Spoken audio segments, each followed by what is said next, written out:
I accept expulsion, so let me hit you one last time. Wow. Just take a second and let the sheer weight of that sink in.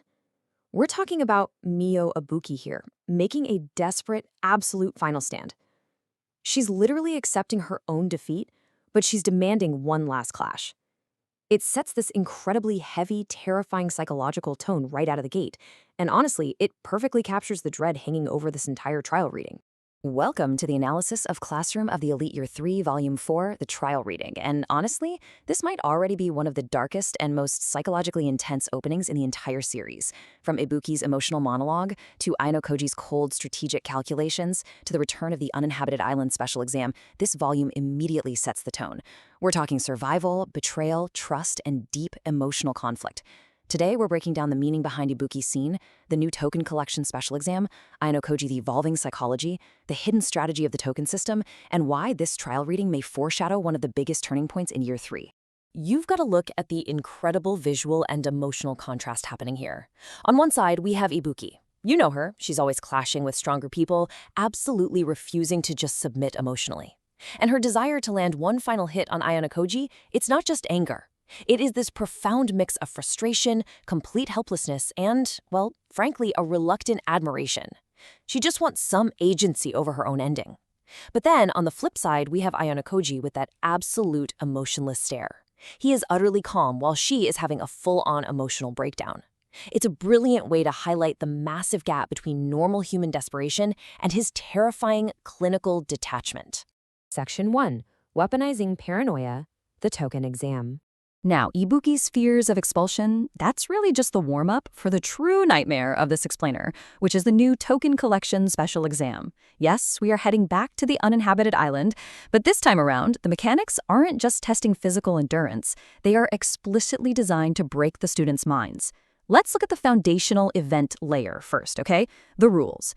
So we've got groups of 16 students, mixed up with 4 from each class. They earn tokens through various physical and academic tasks. Now, these tokens can be transferred, but with incredibly strict limitations across a massive island. And here is the absolutely terrifying kicker. The very first student to hit exactly 0 tokens is instantly expelled. Done. Game over.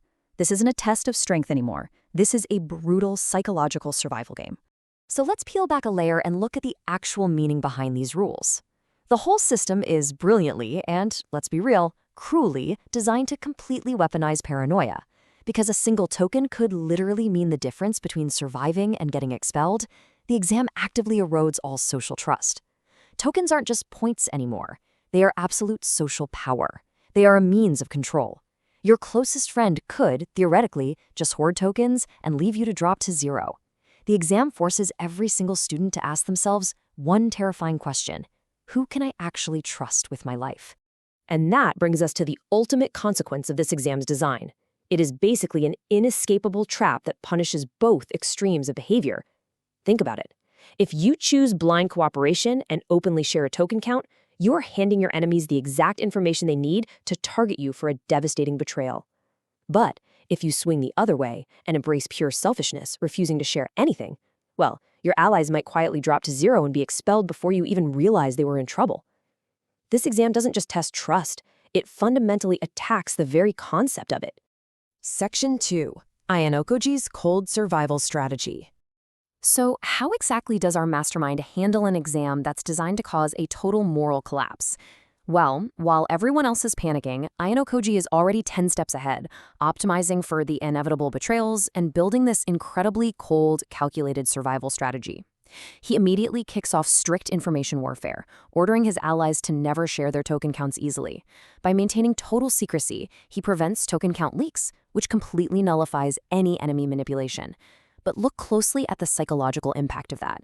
It inherently isolates his own allies and builds up fear. He knows that sharing information leads to vulnerabilities, so he just shuts the whole thing down. It's a ruthless optimization that completely ignores human emotion in favor of guaranteed objective survival. And honestly, this just brilliantly illustrates how Ayanokoji operates, doesn't it? He isn't looking at his classmates as friends in danger. No, he's viewing this entire twisted exam as a giant human psychology simulator. He's already predicting the class fractures, the selfish behavior, the hidden resentments. By intentionally distancing himself from the panic, he keeps absolute control over his own fate. He is literally treating the paranoia of his peers as just another variable in his math equation, proving once again that Ayanokoji would probably be the most terrifying HR manager on the planet. Section 3, Group 3's Fragile Alliance. But look, even a mastermind has to deal with the variables he's actually assigned. And that brings us to the incredibly volatile dynamic of Group 3. This roster is practically a ticking time bomb. It is so clearly intentionally unbalanced to generate maximum conflict. Just look at this mix. You have highly emotional, easily panicked students like Ike and Shinohara, thrown in with two-faced, hidden manipulators like Kushida, and then detached strategists. It's a total recipe for disaster. There's this incredibly chilling moment in the trial reading where Ike and Shinohara are deeply emotionally distressed, and Ayanokoji just ignores their pleas. He completely detaches, cold, calculated, efficient. It really shows that he is actively refusing emotional attachment just to make sure his strategy isn't compromised. Section 4, an unexpected emotional awakening. But here is where things get really, really interesting. Amidst all this cold calculation, we actually witness the most massive psychological shift for Ayanokoji in the entire series. We get this incredibly profound, quiet moment where Ayanokoji realizes he is unconsciously looking for Hiyori in the crowd. Now, normally, Ayanokoji suppresses his emotions completely, right? He studies other people's feelings from the outside, like a scientist examining bugs in a jar. But right here, he finds himself naturally, unconsciously gravitating toward her for a sense of calmness and emotional safety. It's wild. And then we get this specific line from his internal monologue, and it is absolutely huge. What kind of feelings will arise when I am hated or lost by such a person? Wow. For the very first time, he isn't just coldly calculating outcomes. He is actually experiencing internal emotional conflict. He's questioning his own capacity for romance, he's comparing it to his feelings for Kay, and most importantly, he is genuinely fearing the pain of loss. He is finally emotionally involved. Which, of course, begs a terrifying question for us to think about. Will this blossoming emotional awareness, this potential for genuine connection and love, actually become a fatal weakness? In an exam that is specifically designed to punish trust and weaponize paranoia, having someone you truly care about losing is the ultimate vulnerability. Is Ayanokoji's newfound humanity going to be the very thing that brings him down? Section 5, Betrayals and Final Theories. As we look ahead to the full release of Volume 4, the stakes have literally never been higher, and the consequences of this setup are just devastating. We are looking at a perfect storm, guys. We have inevitable token betrayals brewing within these mixed groups. We have Ryuen, who is undoubtedly preparing some aggressive manipulation tactics to exploit the weak. We've got Kushida perfectly positioned to just feed on all that growing paranoia. And at the absolute center of it all, Ayanokoji is dealing with a brand new emotional vulnerability.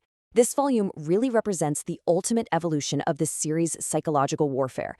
It's no longer just about intelligence. It is about fear, trust, and deep emotional manipulation. If this is only the trial reading, then Year 3, Volume 4 is shaping up to be a monumental turning point in Classroom of the Elite history. And honestly, the scariest part of this new exam isn't the physical toll of the island itself.